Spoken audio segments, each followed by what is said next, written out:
Hello friends, welcome back to our channel MRS.MALASUNDAR. நேத்து பாத்தீங்கன்னா பாப்பாவோட ஸ்கூல்ல ஃபேன்சி ட்ரெஸ் காம்படிஷன் வச்சிருந்தாங்க.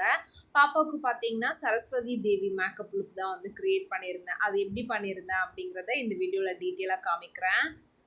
சரஸ்வதி தேவி பார்த்தீங்கன்னா ஒயிட் சாரியில் தான் இருப்பாங்க. அம்மாவோட சாரியை எடுத்துகிட்டு வந்தாச்சு. பாப்பாவுக்கு மேலே போடுற இடத்துல மட்டும் பார்த்தீங்கன்னா சாரியை ப்ரீ ப்ளீட் பண்ணி வச்சுருந்தேன். ஒரு சாரியை ஆஃப் பார்ட்டாக பிரித்து அதை வந்து ஹிப்புக்கு பின்னாடி எடுத்துகிட்டு வந்து முன்னாடி சைடில் ஒரு நாட் போட்டு வச்சுருக்கேன். உங்களுக்கு பார்க்கும்போதே நல்லா தெரியும். அந்த மாதிரி நாட் போட்டுட்டு பாப்பாவோட காலை வந்து இந்த மாதிரி விரிக்க சொல்லிவிட்டு பாப்பாவோட காலுக்கு இடையில ஒரு சைடில் இருக்கிற அந்த கிளாத்தை வந்து எடுத்துகிட்டு வந்தாச்சு. எடுத்துகிட்டு வந்த அந்த சாரியை நீட்டாக வந்து ப்ளீட்ஸ் பண்ணிக்கோங்க. இப்போ நான் பண்ணிட்டு இருக்கும் போதே உங்களுக்கு நல்லாவே தெரியும் எப்படி ப்ளீட்ஸ் எடுக்கிறேன் அப்படின்னு சொல்லிட்டு. நம்ம செஸ்ட்டுக்கு மேலே போடுறப்ப எப்படி ப்ளீட்ஸ் வைப்போமோ அதே மாதிரியே தான் ப்ளீட்ஸ் வச்சுட்டு அந்த ப்ளீட்ஸ் பார்த்தீங்கன்னா கொஞ்சம் ஏறத்தாழ கண்டிப்பாக இருக்கும். பிகாஸ் நம்ம சுற்றி தானே எடுத்துகிட்டு வரோம். அதனால் ப்ளீட்ஸ் எப்படி ஏறத்தாழ இருக்கோ அதை அதே மாதிரி அரேஞ்ச் பண்ணி நம்ம ஆல்ரெடி ஒரு நாட்டு போட்டோம் இல்லைங்களா, அந்த நாட்டுக்குள்ளே வர மாதிரி டக்கின் பண்ணி விட்டுக்கோங்க. உங்களுக்கு பார்க்கும்போதே வீடியோவில் நல்லாவே புரிஞ்சிருக்கும் எப்படி டக்கின் பண்ணணும் அப்படின்னு சொல்லிட்டு. நீட்டாக டக்கின் பண்ணிட்டு அந்த சாரியில் வரக்கூடிய அந்த கரை வந்து 2 காலுக்கும் நடுவில் வர மாதிரி நல்லா நீட்டாக வந்து இழுத்து விட்டுருங்க. இப்போ சாரிக்கு பேக் சைடில் ஆல்ரெடி நம்ம டக்கின் பண்ண பாருங்கள். அந்த கிளாத்தை நான் இப்போ புல் பண்ணுற மாதிரி புல் பண்ணிங்கன்னா ஈஸியாக உங்களுக்கு வந்துடும். அந்த கிளாத்தில் இருக்கக்கூடிய பார்டரை புல் பண்ணி பேக் சைடில் அந்த பார்டர் தெரிகிற மாதிரி இப்போ நான் வீடியோவில் வந்து எப்படி பண்ணிட்டுருக்கேன்னு பார்க்கும்போதே உங்களுக்கு நல்லாவே புரியும். அந்த சாரியோட பார்டரை இந்த மாதிரி இழுத்து அதுக்குள்ளே வந்து அப்படியே சொருவி விட்டுருங்க. அங்கே வந்து நம்ம ஒரு பின் போடணும். அதை வந்து இந்த சைடு காலுக்கு நான் பண்ணும்போது நான் உங்களுக்கு டீட்டெயிலாக ஷேர் பண்ணுறேன். அந்த பார்டர் மேலேருந்து கீழே வரையும் நீட்டாக தெரிகிற மாதிரி டக்கின் பண்ணிவிட்டு மீதம் இருக்கக்கூடிய ப்ளீட்ஸ் எல்லாமே சிங்கிளாக தெரிகிற மாதிரி இந்த மாதிரி அட்ஜஸ்ட் பண்ணி விட்டுக்கோங்க. நம்ம உள்ளே டக்கின் பண்ணோம் இல்லைங்களா ஃப்ரண்ட் சைடில், அந்த போர்ஷனை நான் இப்போ ப்ளீட்ஸ் எடுக்கிற மாதிரி நீட்டாக ப்ளீட்ஸ் எடுத்துக்கோங்க. ப்ளீட்ஸ் எடுத்துகிட்டு இன்னொரு சைடு காலை ஒட்டி வச்சு மேலே போடுற முந்தானியை அந்த காலுக்குள்ளவே விட்டு ஃப்ரண்ட்டில் எடுத்துகிட்டு வந்தோம்னா நம்ம ஒட்டி வச்ச அந்த எக்ஸ்ட்ரா கிளாத் எல்லாமே பார்த்திங்கன்னா நம்ம சுற்றி எடுத்துகிட்டு வர அந்த கிளாத்துக்குள்ளவே வந்து அடங்கிரும். ஃபர்ஸ்ட்டாக ஹிப் கிட்ட ஒரு நாட் போட்டோம் பார்த்தீங்களா, அந்த இடத்துல வந்து ஆல்ரெடி சேஃப்டி பின் வச்சு செக்யூர் பண்ணணும் அப்படின்னு நினச்சேன். பட் சுத்தமாக மறந்துட்டேன். கட்டிட்டு இருக்கும்போதே பார்த்தீங்கன்னா அந்த இடத்துல லூஸ் ஆயிடுச்சு. திரும்பவும் அதை டைட் பண்ணிவிட்டு கையோட சேஃப்டி பின் வச்சு செக்யூர் பண்ணியாச்சு.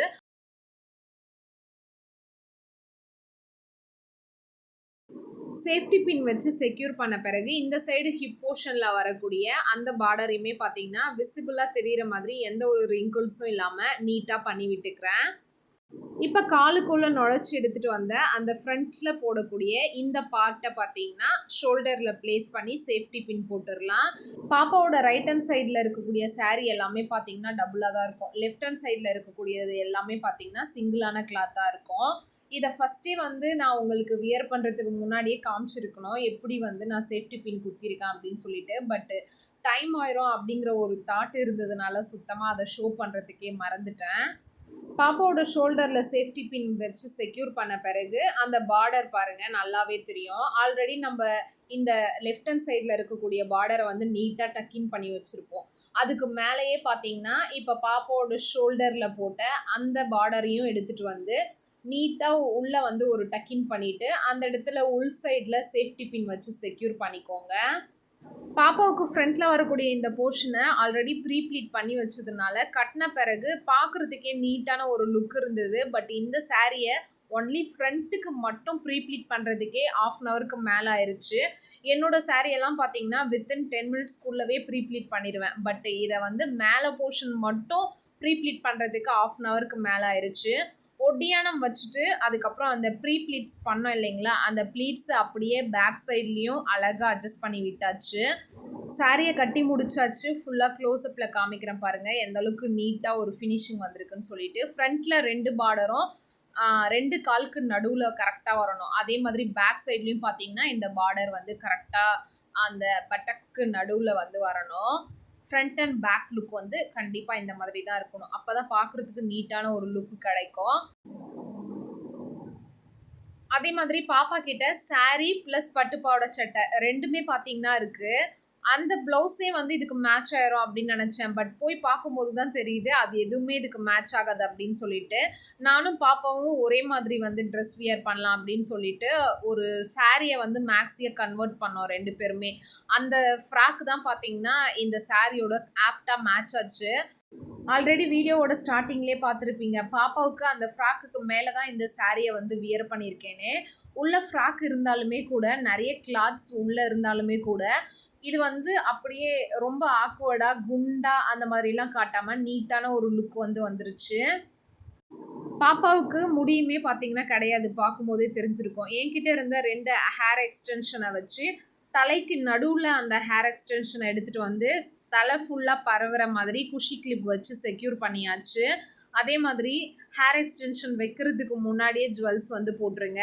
அதையுமே மறந்துட்டு ஹேர் எக்ஸ்டென்ஷன் வச்சதுக்கப்புறம் தான் பார்த்தீங்கன்னா பாப்பாவுக்கு ஜுவல்ஸுமே வந்து வியர் பண்ணிவிட்டேன். ஜுவல்ஸ் போட்ட பிறகு ஃபேஸ் மேக்கப் பார்த்தீங்கன்னா வந்தாச்சு. ஃபேஸ்க்கு பார்த்தீங்கன்னா பாப்பாவுக்கு எப்பவுமே யூஸ் பண்ணுற பேபி க்ரீம் மட்டும்தான் வந்து யூஸ் பண்ணேன். பேபி க்ரீம் போட்டுட்டு அதுக்கப்புறம் ஹைப்ரோ போட்டு அதுக்கு மேலே பார்த்தீங்கன்னா பவுடர் அடித்தாச்சு. அதுக்கப்புறம் லிப்ஸ்டிக் வந்து இப்போ போட்டுட்ருக்கேன். லிப்ஸ்டிக் போட்ட பிறகு ஐலைனர் வச்சுட்ருக்கேன். எப்பவுமே பாப்பா பார்த்தீங்கன்னா ஐலைனர் வச்சுக்கிறதுக்கு கோஆப்ரேட் பண்ணவே மாட்டா, எனக்கு வேண்டாம் வேண்டாம்னு சொல்லிடுவா. பட் இந்த டைம் வச்சுக்கோடா அப்படின்னு சொன்ன உடனே பார்த்தீங்கன்னா வச்சாச்சு. அதுக்கப்புறம் பார்த்தீங்கன்னா 2 மூக்குக்குமே பார்த்தீங்கன்னா நோஸ் பின் வந்து வச்சாச்சு. கம்பலுமே பார்த்தீங்கன்னா ஆல்ரெடி ஃபஸ்ட்டே போட்டுட்டேன். பிந்தி வச்சுட்டு இப்போ பார்த்தீங்கன்னா கிரீடம் வச்சாச்சு. கிரீடம் வச்ச உடனே ஃபுல் மேக்கப் லுக் வந்து கம்ப்ளீட் ஆயிருச்சு. எனக்கே பார்க்குறதுக்கு ரொம்ப அழகாக இருந்தது. பாப்பாவுக்கு இந்த மேக்கப் லுக் எப்படி இருக்குது அப்படிங்கிறத மறக்காமல் கமெண்டில் சொல்லுங்கள். பாப்பா கையில் வச்சுட்டு இருக்க வீணை பார்த்தீங்கன்னா ஆல்ரெடி அம்மா வீட்டு ஷோ பீஸில் இருந்தது. அது பார்த்தீங்கன்னா இந்த ஒரு மேக்கப் லுக்குக்கு ரொம்பவும் ஆப்டாக இருந்துச்சுன்னு தான் சொல்லணும். பாப்பாவுக்கு பார்த்தீங்கன்னா ஆங்கிள் கிட்ட அந்த பார்டர் தெரிகிற மாதிரி நல்லா விசிபிளாக வந்து வியர் பண்ணி வச்சுருப்பேன். அதே மாதிரி கீழேருந்து மேலே வரையும் அந்த பார்டர் வந்து காலுக்கு நடுவில் வர மாதிரி வியர் பண்ணி வச்சுருப்பேன். ஹிப்பை சுற்றி ப்ளஸ் அந்த பட்டக்கு நடுவில் இந்த இடத்துலலாம் பார்டர் நல்லா தெரிகிற மாதிரி எந்த ஒரு சுருக்கமும் இல்லாமல் வந்து வியர் பண்ணி வச்சுருப்பேன். இப்போ நான் மென்ஷன் பண்ண இடங்கள்லாம் பார்டர் நல்லா தெரிகிற மாதிரி எந்த ஒரு சுருக்கமும் இல்லாமல் நீட்டாக டக்கின் பண்ணி நீங்கள் குழந்தைங்களுக்கோ அப்படி இல்லைனா பெரியவங்களுக்கோ இந்த ஒரு மேக்கப் லுக்கை க்ரியேட் பண்ணிங்கன்னா பார்க்குறதுக்கு ரொம்ப ரொம்ப அழகாக நீட்டான ஒரு அப்பியரன்ஸில் வந்து இருக்கும்.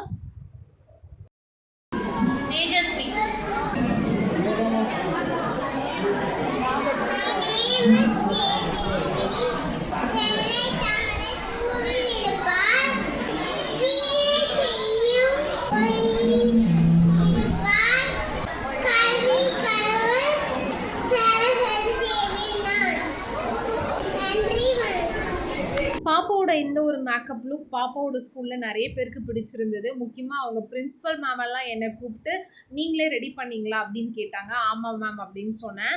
சாரீ வந்து ரெடிமேடா அப்படின்னு கேட்டாங்க. இல்லை மேம், பாப்பாவோட ஹைட்டுக்கு ஏற்ற மாதிரி சாரியை ஃபோல்டு பண்ணி வியர் பண்ண மேம் அப்படின்னு சொன்னேன். மேம் பார்த்தீங்கன்னா ரொம்ப ரொம்ப அழகாக இருக்குது, சூப்பராக மேக்கப் பண்ணியிருக்கீங்க அப்படின்னு சொல்லி என்கரேஜ் பண்ணாங்க. இதோட நெக்ஸ்ட் ஒரு சூப்பரான மினி விளாகில் பார்க்கலாம். பாய் பாய்.